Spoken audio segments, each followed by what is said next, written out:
The end-of-year holidays are rich in tradition, but they are, of course, very significant religious celebrations. Celebrations whose origins go back thousands of years. That's right. For more perspective on that history, we're joined now by VOA religion reporter Jerome Socolovsky. Jerome, talk more about Hanukkah. It's known as the Festival of Lights. What does it mean? How did it start? That's correct. The word Hanukkah actually means dedication, and it recalls a military victory that the Jews had thousands of years ago when their holy temple in Jerusalem was occupied and desecrated by the Hellenic Empire.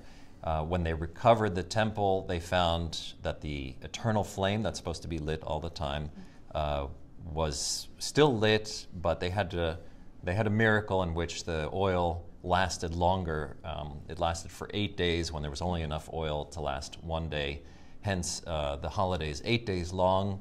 Nowadays, it's celebrated by Jewish families with what's called a Hanukkah, a candelabra with 8 branches and a single branch with a candle in which they light all the candles. Hanukkah has actually taken on some of the trappings of Christmas, in which, like in Christmas, presents are exchanged, and it's also been commercialized. Now, Jerome, obviously Christmas is celebrating the birth of Jesus Christ, and for the most part it's celebrated on December 25th, but it's also sort of that date varies around the world, right? That date does vary because the different Christian rites, the Eastern and Western rites, celebrate it according to different calendars.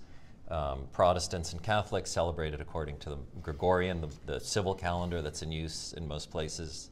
Nowadays, Eastern Orthodox and others in the Eastern Rite celebrate it in early January, around January 7th. According to the Julian calendar, which was named after Julius Caesar and used back then. And in some places it's becoming part of the culture, in places that you would least expect it to be, Christmas. That's correct. In places like Japan, even Indonesia, India, for different reasons. Sometimes it's the commercialization, U.S. Consumerism that's been imported, and the tradition of gift giving, of Christmas trees, of decorating with lights.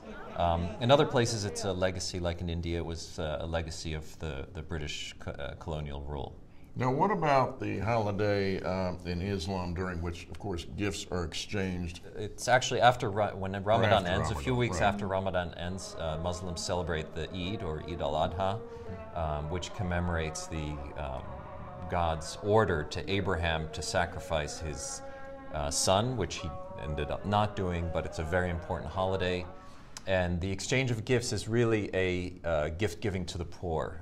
Charity and wealthy Muslims are supposed to give food and gifts to the poor during that holiday. It's a very social holiday in which Muslims, after prayers, are really supposed to, the Prophet Muhammad said, you're supposed to take a different route back from prayer, from the mosque on that day, so you meet people.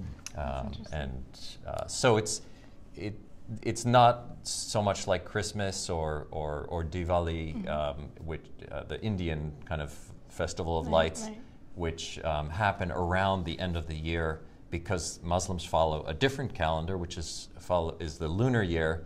Every year it's a few weeks earlier, so it's not. Sometimes it's around the same time as Christmas, Hanukkah. Other times it's not. All right. Thanks so much, Jerome, and happy holidays to you. It's our VOA correspondent, a religion reporter, Jerome Socolovsky.